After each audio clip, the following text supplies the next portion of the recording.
disculpas por meu espanhol não ser perfeito, não?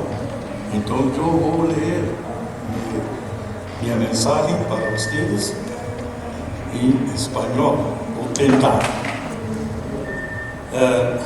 Então, pensando, autoridades presentes em este evento em plenário, damas e cavalheiros, em primeiro lugar, quisiera agradecer a ilustre presença das autoridades presentes neste ato de abertura da nova edição da Jornada Sul-Americana de Engenharia Estrutural, edição 40, assim como nossos amigos conferencistas que nos honram enormemente com sua presença neste evento. Acir Mércio Loureiro Souza, da Universidade Federal do Rio Grande do Sul, Brasil; Leonardo Mazzoni, da Universidade de Chile; Antônio Martínez Cunilla, da Universidade Politécnica de Espanha; Javier Muñoz Borja, de Espanha; Oscar Carillo, da Universidade Industrial de Santander, Colômbia; Julián Alcalá González, da Universidade Politécnica de Valência, Espanha; Rolando Chacón, da Universidade Politécnica da Catalunha; e Juan Carlos Reyes, da Universidade de Los Andes, Colômbia. Também me gostaria de agradecer a todos os participantes desta conferência por sua presença e por eficiente equipo do Congresso, liderado pelo engenheiro Álvaro Villescas Jaimes, professor e investigador da Universidade Industrial de Santander, em Bucaramanga, Colômbia, que eles trabalharam arduamente para que esta edição da conferência lograra o êxito desejado. É com grande orgulho que participo como presidente da Associação Sul-Americana de Engenharia Estrutural, ASAE, em este ato inaugural de uma nova edição das Jornadas de Engenharia Estrutural. Este congresso, que corresponde à 40ª edição das Jornadas, cumpre 74 anos de existência em 2024. Vejam, 74 anos de existência. Poucos congressos têm uma existência tão larga como a Jornada Sul-Americana. A ASAE se orgulha de poder organizar este evento que está bajo sua responsabilidade desde 1991, é decir, 33 anos.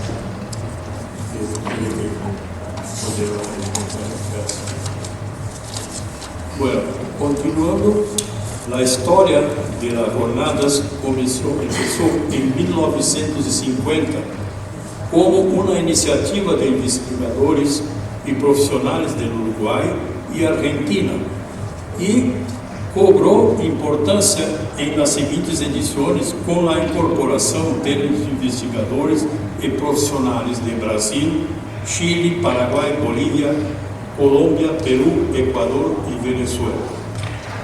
Al início da organização das conferências, as atividades tiveram a cargo de um grupo de investigadores e profissionais de los países anfitriones.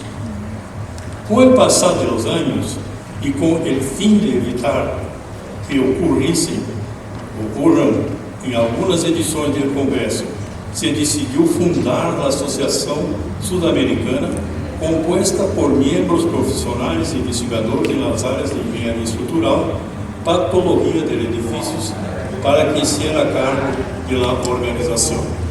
Então, em 91, a 15 de novembro de 91, se criou a Associação Sul-Americana de Engenharia Estrutural, ASAE, uma instituição jurídica que agrega indivíduos como membros, com sede permanente na cidade de Porto Alegre, Brasil, e cujo objetivo principal é continuar a edição das conferências. Informo agora a todos os participantes que agradezco desde já a grande participação da engenharia estrutural da cá, da universidade, né, que cumpre estes 60 anos, não, de existência. E parabéns, depois vamos cantar um parabéns para esta instituição. 60 anos é uma data muito importante para todos, não? Incluso para vocês que são alunos dessa instituição. Bom, para isso, em cada Assembleia General da Associação, celebrada durante as jornadas, então nessas jornadas nós outros vamos celebrar uma Assembleia General, é decidido a série de congresso para 4 anos posterior. Seguinte, mediante a apresentação de solicitude das instituições interessadas em celebrar o evento. Então, há 4 anos atrás, Bucaramanga se prontificou a organizar este evento. Aproveito para convocar a todos os presentes, isso é importante para vocês, a participar da Assembleia General, que será realizada no dia 24, jueves, né, às 17h30, como está aí no programa, em auditório Aula Máxima Mecânica. E a informação importante é que todos os participantes, todos que estão participando desse evento, inscritos, passam a ser membros da associação por 2 anos. Né? Então, incluído em sua inscrição está, digamos, o pagamento da bianuidade da associação. Então, vocês já estão participando como membro da associação agora, nesse momento, por 2 anos. Bueno, já se ha realizado 39 edições das jornadas. Quantas? 13 em Brasil, uma na modalidade virtual, 10 na Argentina, 7 no Uruguai, 5 em Chile, 2 em Venezuela, 1 em Paraguai e 1 em Peru. E agora em Colômbia. Sei que organizar um congresso dessa natureza requer muito esforço, dedicação e recursos para países anfitriões. Pero quisera ser um chamado, agora, para que os demais países da América do Sul, que aún não han sido anfitriões das conferências, que se apresentem como candidatos para as próximas edições. Como exemplo de este chamado, les recuerdo que Equador realizará a 41ª edição das jornadas em 2026 na cidade de Loja, bajo a presidência do engenheiro Edwin Patrício Duque Yaguachi. Estamos tratando de sensibilizar a junta diretiva do Colégio de Engenheiros do Panamá para que organizem uma edição das jornadas para o ano de 2028. Isso está em tratativa.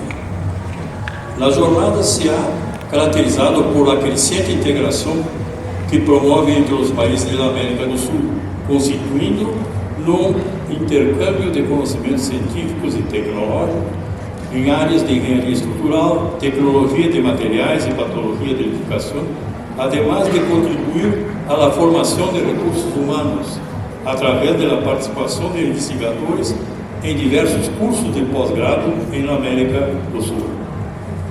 Estimados participantes, em este ano 2024, chegamos à 40ª edição das jornadas. São 74 anos de tradição deste importante evento para a Sudamérica. Este ano, Bucaramanga tem o privilégio de ser a sede das 40ª jornada sul-americana. E o comitê organizador, representado neste ato pelo engenheiro Álvaro Vilisca James, ha hecho um esforço para que todos eles se sintam orgulhosos de participar desse evento.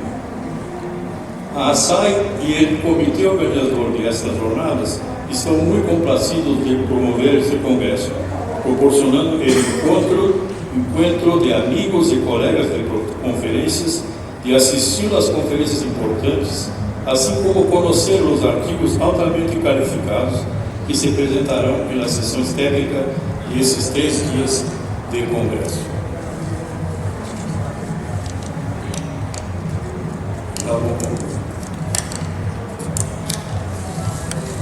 Então, saludamos a los congressistas e conferencistas invitados, desejando todos muita saúde, paz e êxito, e que mais uma vez a jornada sirva como fórum para o debate e o intercâmbio de informações científicas e tecnológicas, assim como para fortalecer os laços profissionais de amistad. Portanto, agora declaro abierta neste momento a 40ª edição da Jornada Sudamericana de Engenharia Estrutural. Muitas graças.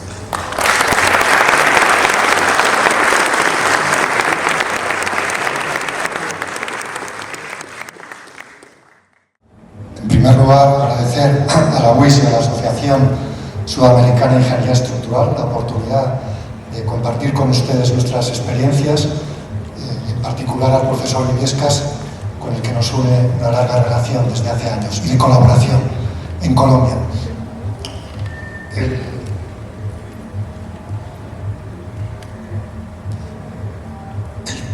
tema de mi presentación se va a centrar en una actuación concreta de un proyecto en Colombia, el viaducto de la Herradura, en la Cordillera Central, pero puesto en relación sobre todo y interesado en transmitir aspectos relacionados con adecuaciones o actualizaciones de estructuras existentes de puentes en zonas sísmicas, recurriendo a nuevas tecnologías como es el aislamiento de masa.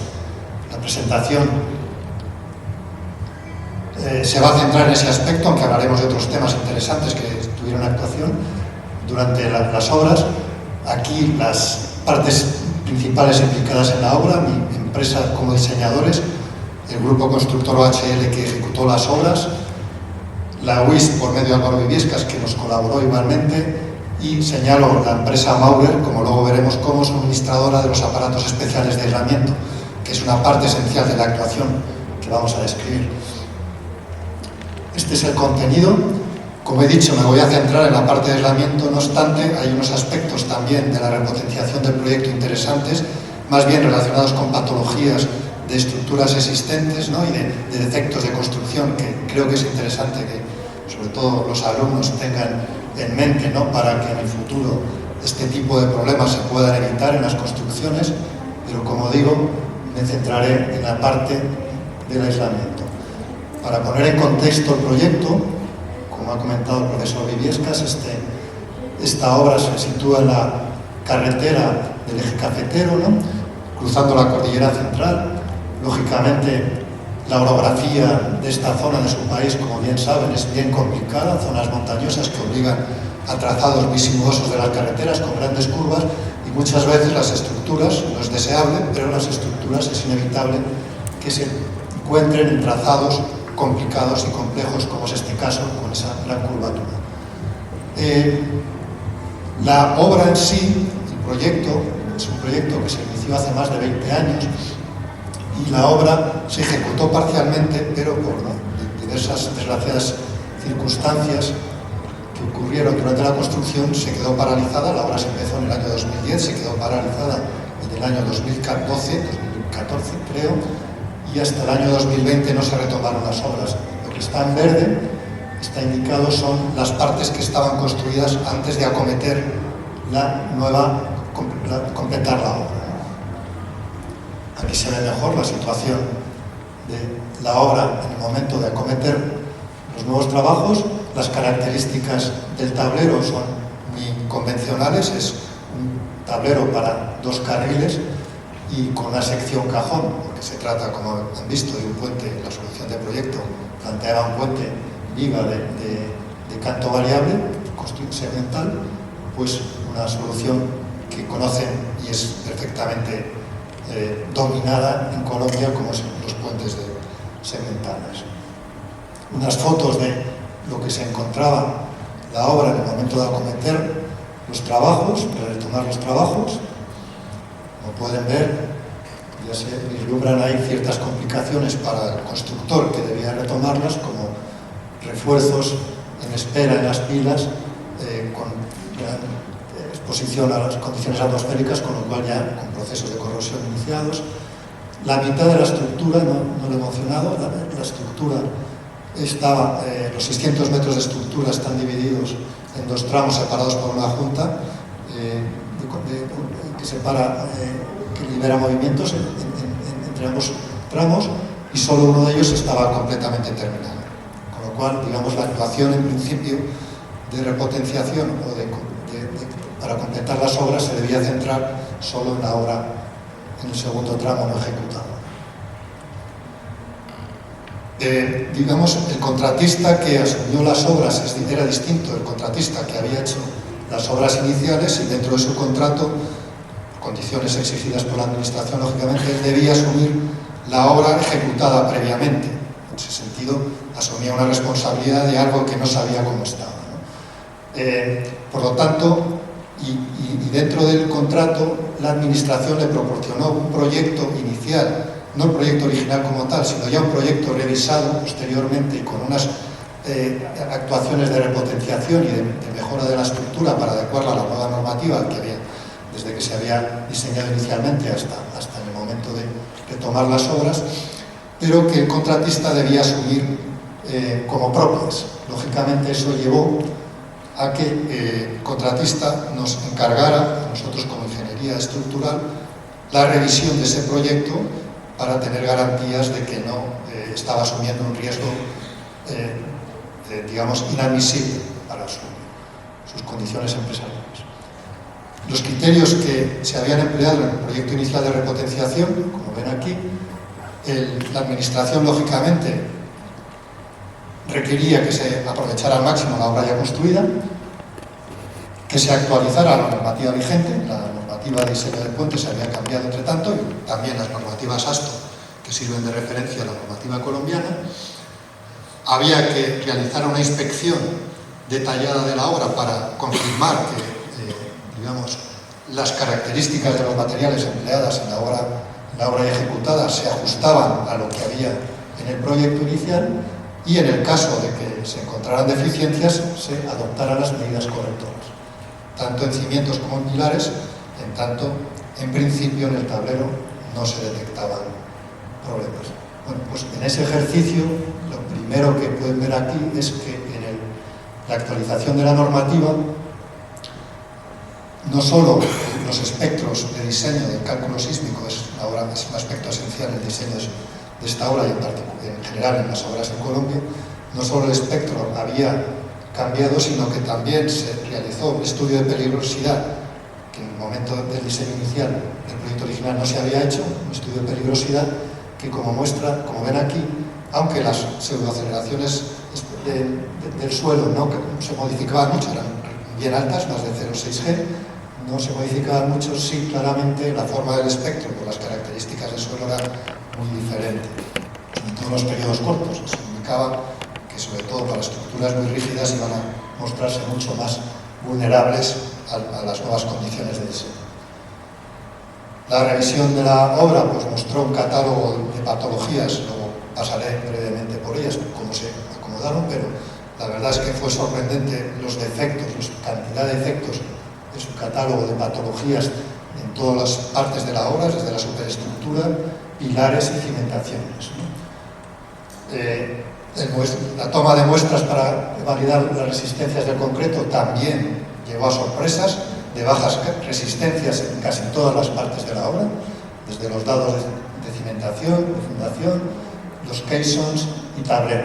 Resistencias normalmente siempre por debajo de las características del proyecto, en algunos casos con valores muy alarmantes por debajo de la mitad de esas resistencias. Bien, pues el proyecto de repotenciación con esos datos inicial, pues lo que primero que comparó fue manteniendo la configuración sísmica de la obra, que se basaba en la solución convencional de uniones monolíticas en todos los pilares de la superestructura, con la subestructura, excepto en las pilas de transición de junta, ahí se liberaban, pues lo que ya detectó es que los cortantes basales, lógicamente con el nuevo espectro, pero también con modelos de cálculo un poco más avanzados, pues los cortantes basales ya mostraban un aumento significativo con respecto a lo previsto en el proyecto, o lo que se había documentado en el proyecto original. Como consecuencia de eso, pues básicamente también se detectó insuficiencia en la capacidad de las cimentaciones. El proyecto de repotenciación planteaba esta solución añadiendo unos caissons en algunos de los pilares donde se detectó esa falta de capacidad, con una unión, con esa especie de zarpas que conectaban el dado existente con los nuevos dados donde se apoyaban los caissons, y en los pilares donde se había detectado incrementos de los cortantes basales, insuficiencia de capacidad, pues el diseño de repotenciación simplemente añadía sección y refuerzo y más concreto a esas secciones con la intención de reforzarlas. Lo que pasa es que eso tiene un problema, como luego veremos, que añadir material a secciones que ya se verá, como veremos luego, eran excesivamente rígidas, aumentaba la rigidez y con tanto los problemas inherentes a la concepción original de la obra. Bueno, pues dicho esto, y con la información disponible, lo que el proyecto de repotenciación y nuestra verificación en paralelo, pues se basaba en base al refuerzo que había definido en planos, evaluar la capacidad de flexión de las pilas, ¿no? Teniendo por supuesto también las consideraciones que tiene que tener en cuenta la norma como eventuales sobreresistencias, porque el diseño se basaba en la formación de rótulas plásticas en todas las bases de los pilares. A partir de la capacidad de flexión, evaluar cuáles eran los cortantes plásticos asociados que debían resistir esos pilares y compararlos con la capacidad del cortante que proporcionaba el proyecto con el refuerzo previsto. Y también en la evaluación de la capacidad de la cimentación y de los caissons actuales, lógicamente en función de los nuevos cortantes basados. Bueno, pues en nuestras verificaciones lo que teníamos que tener en cuenta, aparte de los cambios normativos, es a base de los reconocimientos, que tuvimos, pues encontrábamos que había aspectos que el proyecto original no había contemplado, como es una obra en fuertes taludes, había mucha simetría, incluso en las cimentaciones, los caissons no estaban todos confinados en una misma cimentación, no estaban confinados igualmente, porque unos se encontraban parcialmente descubiertos. Nos encontrábamos con que no había trazabilidad de la obra ejecutada, no había registros de control de calidad de concretos, de preesfuerzo, de cargas de preesfuerzo, con lo cual nos obligaba a tomar envolventes de valores y, por supuesto, todas las patologías que les enumeraba, ¿no? Que ya indicaban que la obra, pues, con los diseños teóricos tendría una capacidad, pero desde luego la capacidad real claramente se mostraba mucho inferior. Lógicamente empezamos los cálculos con las comprobaciones, cálculo sísmico, pues comprobaciones simplificadas con cálculos modales, ¿no? Ya se detectaba que el proyecto de repotenciación, simplemente los elementos que he comentado de refuerzo de pilares y de cimentaciones, añadía una masa a la estructura del orden del 80% de la masa actual. Eso agravaba, evidentemente, el comportamiento sísmico de los cortantes basales, era un refuerzo excesivo en nuestra parte, y sobre todo ya lo que se ponía de manifiesto es algo que nosotros como diseñadores ya habíamos detectado, pero que los cálculos tenían que cuantificarse, es que la configuración sísmica de la obra de partida era errónea. Es decir, como han visto en los alzados, plantear uniones monolíticas en todos los pilares en una estructura con una marcada diferencia de altura, es decir, una marcada diferencia de rigidez entre sus soportes, lo que va a provocar es una concentración de reacciones de reacciones en los pilares más cortos y una gran demanda de desplazamientos en esos pilares en los que también se asumían rótulas plásticas que normalmente no son compatibles, ¿no?, con ese tipo de diseños.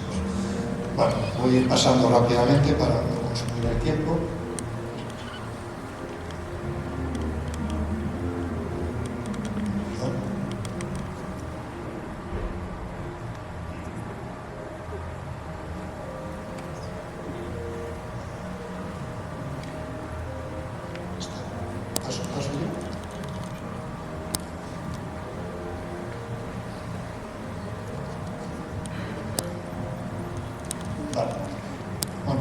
En general lo que detectamos es que el refuerzo que había previsto a flexión en las bases de los pilares era suficiente para las bases, el diseño que había previsto en el proyecto, incluso era excesivo para la demanda que el proyecto original, incluso de repotenciación, había detectado.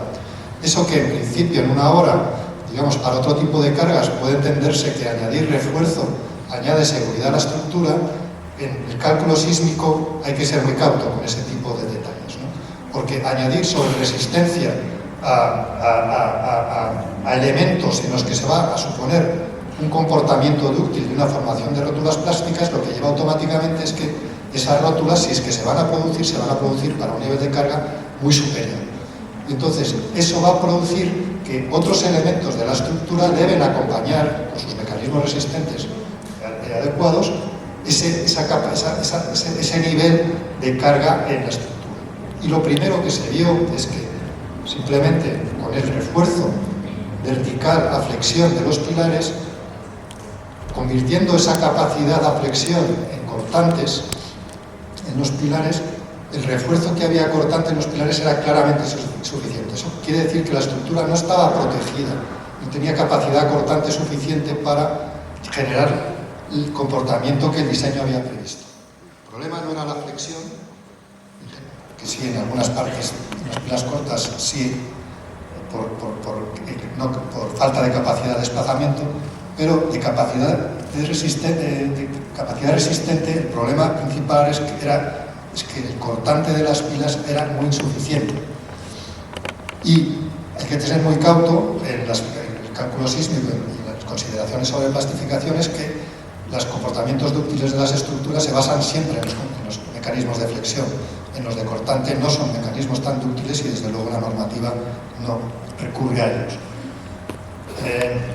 Bueno, pues básicamente estas consideraciones que hay aquí lo que hablan es lo que nos habíamos encontrado, no encontrábamos capacidad a desplazamiento en las rótulas plásticas que se suponían en las pilas cortas, no encontrábamos capacidad resistente a cortante en las pilas asociadas a los momentos plásticos correspondiente a la armadura para el refuerzo de flexión, encontrábamos diferencias en la caracterización geotécnica y de la interacción suelo-estructura a la luz de los nuevos reconocimientos, con lo cual, en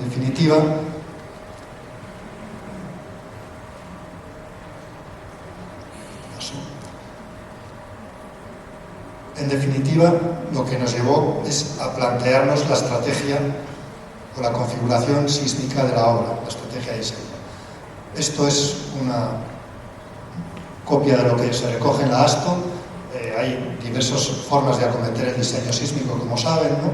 Es simplemente basado en el tipo 1, es el que se había empleado en el diseño del proyecto original, es asumir rótulas plásticas en la subestructura y liberar al tablero o a la superestructura de cualquier tipo de plastificación, pero nosotros entendíamos que esta obra lo que requería era más bien recurrir al tipo 3 o una combinación del tipo 1 con el tipo 3, a un aislamiento, o sea, a dejar elástica la superestructura, al menos en las pilas más comprometidas, y lógicamente seguir manteniendo el comportamiento elástico de la superestructura, intercalando elementos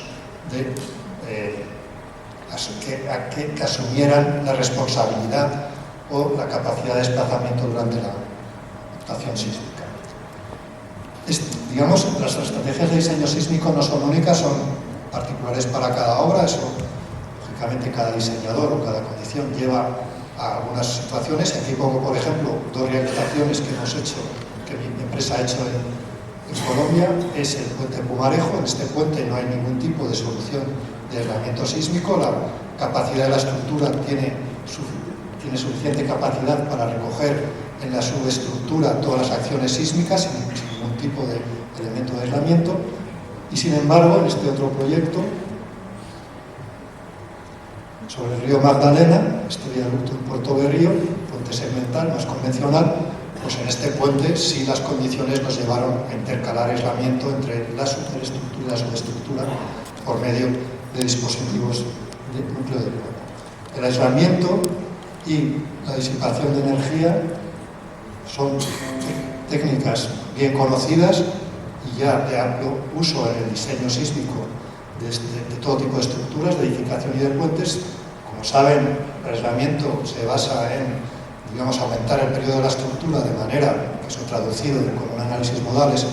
Aumentar el periodo significa ir a ramas descendentes o de aceleraciones espectrales menores en el espectro, y el aislamiento lo que proporciona es una reducción de las aceleraciones o de las demandas de las aceleraciones del espectro.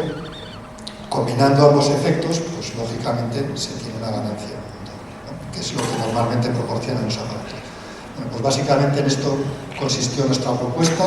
Lógicamente hubo que discutirla intensamente con la Administración. Hay que reconocer el valor de que la Administración aceptara un cambio tan brusco de un proyecto de repotenciación propio, y en ese sentido pues hay que reconocer digamos, la apertura de mente y la recepción a nuevas soluciones que en otros sitios no, tenemos que reconocer, en otros países no es tan sencillo que podamos encontrar ese tipo de acogida, ¿no? Y básicamente aquí lo que está marcado con un círculo rojo es en las pilas, donde tuvimos que realizar un aislamiento de la estructura con respecto a la...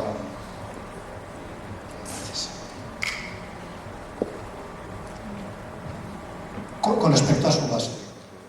¿Por qué hicimos el aislamiento en la base y no en la parte superior, en el contacto del pilar con el tabero, que es lo habitual? Pues simplemente porque la estructura ya estaba construida, y cortar en altura, en esas alturas tan importantes, los pilares para intercalar unos nuevos apoyos, pues desde un punto de vista constructivo se mostraba muy complejo. Entonces, básicamente, como ven aquí, todas las pilas cortas se cortaron, o sea, se aislaron, se intercaló entre su base y su dado unos apoyos de aislamiento que luego veremos. Las pilas más altas, como ven aquí, no hubo necesidad de actualizarlas, de cortarlas, porque, digamos, su flexibilidad inherente, gracias a su altura, garantizaba un comportamiento suficientemente flexible y útil que no requirieron añadir mayor capacidad al desplazamiento. ¿Y cómo se materializaba esto? Pues aquí ven que consistió. Básicamente consistía en intercalar entre el dado actual o el dado ampliado, en algunos casos, como luego veremos, y la pila, unos aparatos de aislamiento, que ahora veremos sus características. Lógicamente, eso ahora implicaba tener que cortar la base de la pila y conectarla a ella, un nuevo elemento, un nuevo dado, realmente es como un doble dado, como ven aquí, garantizando la transmisión de reacciones o de esfuerzos entre base de la pila y el nuevo elemento de manera adecuada, algo que no es sencillo, porque básicamente consiste en coser unas cargas axiales fuertes, unas reacciones verticales fuertes y momentos de flexión. Eso, como luego veremos, se hace por medio de preesfuerzo entre el nuevo dado y la pila. Bueno, pues esta solución de aislamiento, lógicamente, ya nos llevó a modelos de cálculo más complejos, tanto en la modelización de la estructura como en la consideración de la acción sísmica. Ya, aparte de los cálculos modales que nos habían servido para preencajar el diseño, recurrimos a cálculos no lineales en time history, y aquí se ven, digamos, este es el cálculo modal previo, los modos cómo cambian lógicamente al aislar la estructura. Si se compararan con los modos que he enseñado al principio, pues lógicamente las pilas más cortas ya se liberan, se desplazan libremente, y las pilas más altas van acomodando con su flexibilidad las demandas de desplazamiento. Estos son los cálculos de sensibilidad que hicimos, ¿no?, y comparativos entre los cortantes basales en diversas situaciones, en el proyecto inicial, en el proyecto repotenciado, en diversas situaciones de nuestro nuevo diseño, con fisuración. Este es los modelos ya no lineales más complejos. Recurrimos, por supuesto, a modelos de interacción sobre estructura, ya no basados en módulos de reacción de balasto, sino en curvas PI no lineales, porque se pudieron caracterizar con nuevos reconocimientos, a la intercalación, a la modelización también con leyes constitutivas adecuadas de los nuevos apoyos, que, como ven ahí, ya les adelanto que son del tipo pendular.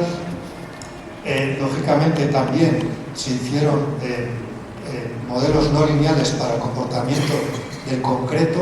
En este caso nos limitamos asumimos elástico el comportamiento del tablero, y en cambio todas las pilas también se modelizaron con leyes constitutivas que tienen en cuenta su refuerzo para tener en cuenta también la degradación. Lógicamente los espectros que eran nuestro input de diseño hubo que convertirlos en time history, eso sí, en técnicas adecuadas y relativamente sencillas y con muchos software se pueden obtener. No hay que tener precaución siempre cuando se hacen esas transformaciones, ¿no? Y luego hacer las calibraciones de que luego los espectros, el ejercicio inverso a partir de los acelerogramas, que los espectros que se están empleando siempre sean similares a los de diseño. Estas son las leyes constitutivas de los aparatos de aislamiento, que también tienen una capacidad de disipación. Y este es el dispositivo que empleamos. Se analizaron diversas opciones, pero recurrimos finalmente a lo que se llaman péndulos de fricción. Es una solución en la que es un tipo de aparato de apoyo parecido o similar a otros tipos de apoyos, como los apoyos esféricos, pero básicamente, como se ha visto en el movimiento que se reproducía en el vídeo, son superficies cóncavas. Los hay de doble acción, incluso de triple acción, para conseguir mayor o menor capacidad de desplazamiento, y básicamente lo que se permite es que la estructura se mueva con cierta libertad y a la vez, en función del radio de curvatura y del material empleado, ajustar el amortiguamiento que se puede proporcionar con el aparato. Como ven ahí, que está en inglés, pues se puede llegar a amortiguamientos de hasta el 30%. Tengan en cuenta que el amortiguamiento estructural del acero estructural es un 5% y el concreto también del orden de un 5 a un 10 si está fisurado. Las leyes constitutivas que nos proporcionó el suministrador, en este caso fue el fabricante alemán Maurer, una empresa de referencia para este tipo de dispositivos.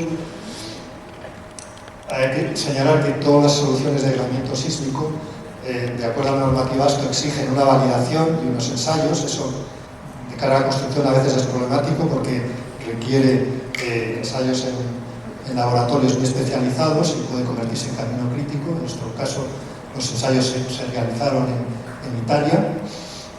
Ahí ven unas imágenes de los ensayos de validación de estos dispositivos. Ya resultados de nuestros cálculos, con lo que he comentado, todas las no linealidades de materiales, del input sísmico y de la interacción sobre estructura. Este es un vídeo simplemente animado, se lo puede...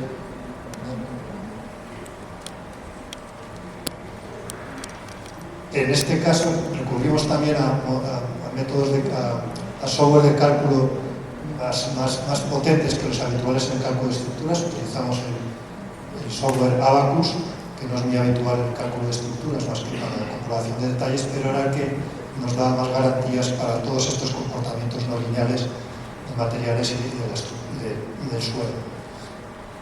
Bueno, son salidas, digamos, este cálculo pues, nos permitió, digamos, pues, calibrar desplazamientos, calibrar demandas en las bases de los pilares. Hicimos estudios de sensibilidad cambiando propiedades de los materiales, digamos, para obtener envolventes, para finalmente validar esta solución que ya he anunciado antes. La solución se tuvo que individualizar para cada uno de los pilares porque las condiciones tanto de cimentación como de geometría eran distintos, pero básicamente consistía en poner cuatro aislamientos apoyados en las esquinas de unos nuevos dados, y se podía directamente alineados con los casos para una transmisión directa de reacciones verticales. En algunos casos, donde hubo que añadir casos adicionales nuevos, pues a base de añadir dados más potentes, ¿no? Lógicamente, se entiende que la transmisión de unas grandes cargas de los pilares actuales a este nuevo mecanismo de transmisión a las cimentaciones implicaba coser el nuevo dado contra la pila actual y el mecanismo de transmisión por fricción o la adherencia entre las caras de concreto nuevas y las antiguas, pues lógicamente mejoradas con ayuda preesfuerzo. Esto que teóricamente en los planos se puede plantear de forma relativamente sencilla, lógicamente, pues de construcción lleva aparejada una complejidad y unas secuencias muy complicadas. Lógicamente se dejó la estructura monitorizada para un seguimiento de la misma y de su comportamiento durante la vida útil de la obra.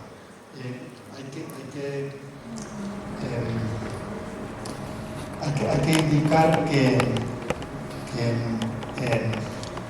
digamos, bueno, son detalles, mejor aquí, detalles durante la ejecución, digamos, la materialización del corte de la base de los pilares básicamente fue la actuación más compleja de toda la obra, lógicamente, no solo hay que, digamos, soportar provisionalmente la obra sobre unos gatos para luego intercalar los apoyos definitivos, sino hay que producir el corte. Es un corte que se realiza con hilo de diamante, se corta una pequeña rodaja en la base del pilar, se retira y a continuación se transmite la carga del pilar por medio de los nuevos lados a los nuevos apoyos.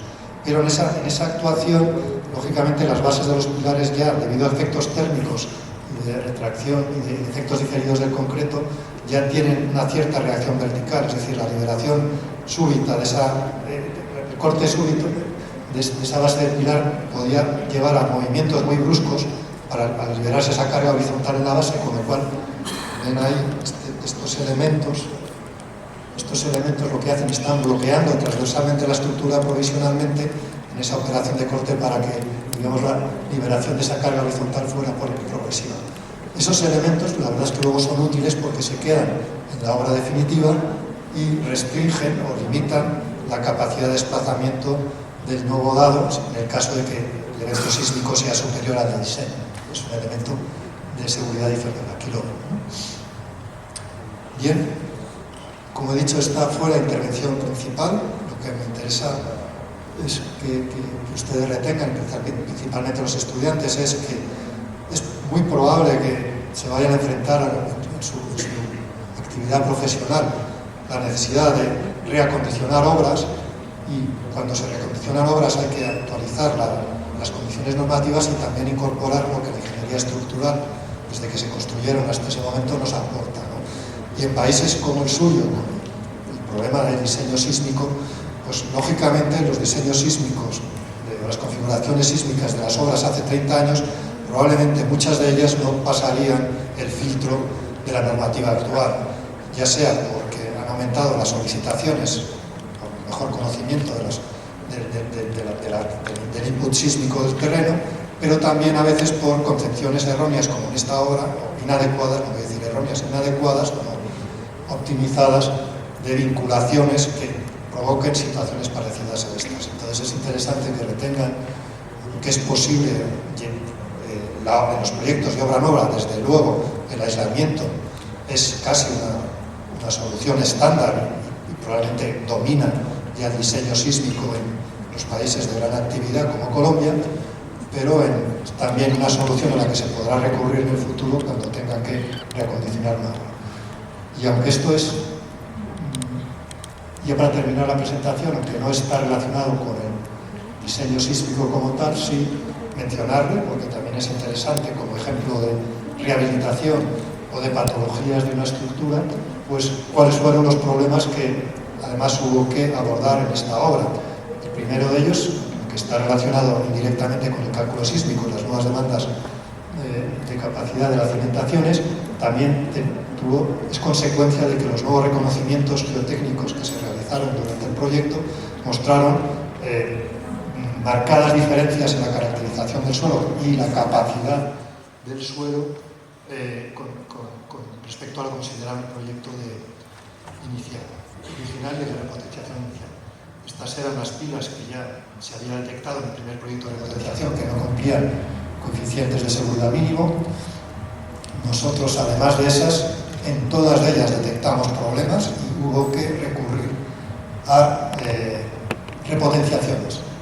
En las que están marcadas en rojo se recurrió a la solución que ya había previsto el proyecto original de repotenciaciones, añadiendo el Keyson nuevo y haciendo una conexión que ahora veremos del nuevo los nuevos caissons al dado existente por medio de unos elementos nuevos de concreto, y en los que están marcados en verde no era tan exigente las nuevas demandas, y se reforzaron simplemente perforando los caissons actuales y añadiendo micropilotes. Estos son la planta de cómo quedaron las cimentaciones finales con respecto a la que está tramada, que era la fundación inicial. Estas son los caissons tipo de refuerzo en los caissons en los que se añadieron micropilotes, donde se perforaba desde el borde superior. Lógicamente esto tiene un problema porque hay que ir salvando todo el refuerzo del lado actual, pero bueno, se evaluó la capacidad del refuerzo, incluso asumiendo la pérdida de ese refuerzo por el corte de los micropilotes. Aquí fotos de la ejecución. Ahí pueden ver en esta foto las condiciones terribles en las que se encontraban algunos de los caissons, refuerzo saliendo. Y esta es la solución que se empleó para el refuerzo de los caissons en las zonas de las fundaciones, en las zonas donde tuvo que añadir caissons. Como ven, la geometría era muy variada porque las condiciones del suelo eran muy distintas, tanto topográficamente como de condiciones del suelo. Pues estos, digamos, conexiones de los nuevos caissons a los caissons, de los nuevos dados a los dados actuales también requirió el uso de modelos de cálculos complejos, de elementos finitos sólidos, como ven aquí, para evaluar bien el refuerzo y la adherencia entre unos y otros. La secuencia de ejecución también era muy complicada, no solo por las condiciones de acceso, sino porque obligaba a una secuenciación muy particular, ¿no? En ese sentido, la actuación de la constructora fue ejemplar. Aquí ya vamos a ir viendo algunas fotos, ¿no? Ahí ya están los caissons nuevos, paralelos a los caissons actuales. Aquí ya se está preparando el dado y el refuerzo. Aquí, como ven, lo que les mencionaba antes, las diferentes condiciones de geometría, de taludes a lo largo del puente, la complejidad de ejecutar estas obras con gran congestión de refuerzo. Ahí, como ven, está picado el lado actual para mejorar la adherencia con el nuevo concreto. La siguiente actuación que hubo que hacer tiene relación con el cálculo sísmico, porque, como indiqué antes,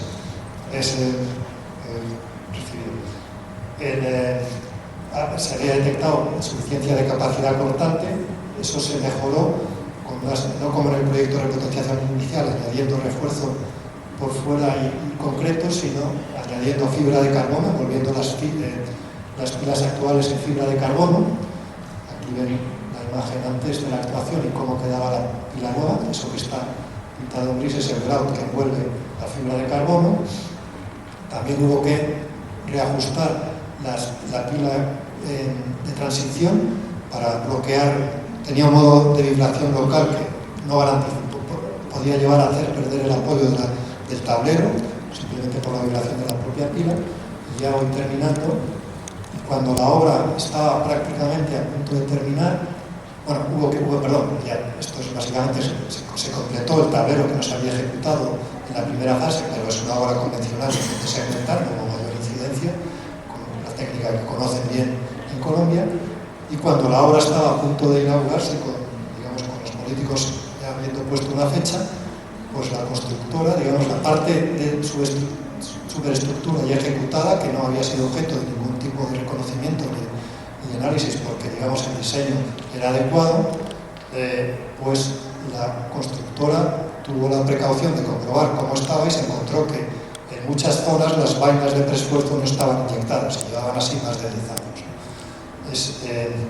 Aquí ven, se metió agua a presión, ven el nivel de óxido que se encontraron, y al final lo que se encontró es que lo que ven en rojo, todos estos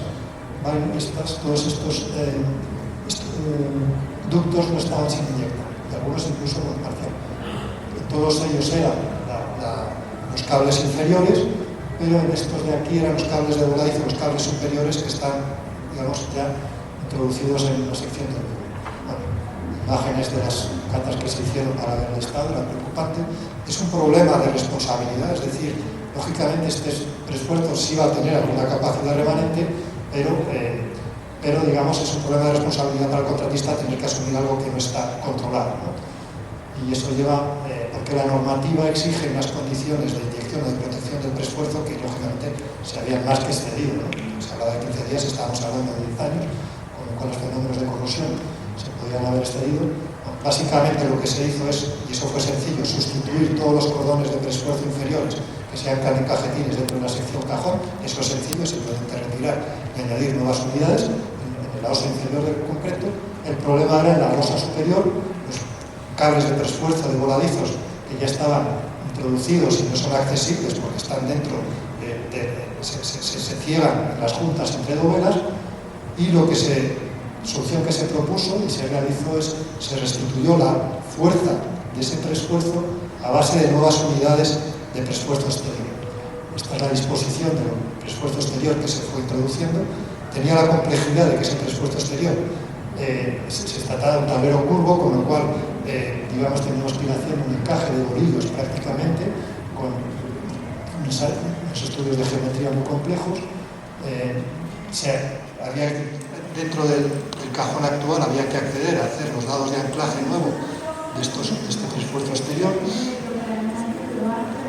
Pasando rápido, el tiempo.